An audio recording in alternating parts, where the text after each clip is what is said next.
So I see you and I feel you, because there's a lot of challenge at the moment in Australian schools around student behaviour.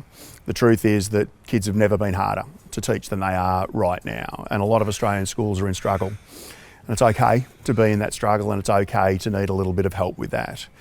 Because what we know about that struggle is that on the other side of it, schools that emerge successful are those that have leadership teams who have a clear and an optimistic plan for how we're going to improve in terms of thinking that needs to change in your school, how we need to improve in terms of language that needs to change, practice that needs to change in your school, but also policy, the promises we make about the way that we're going to treat each other. Can we be really clear and explicit about that?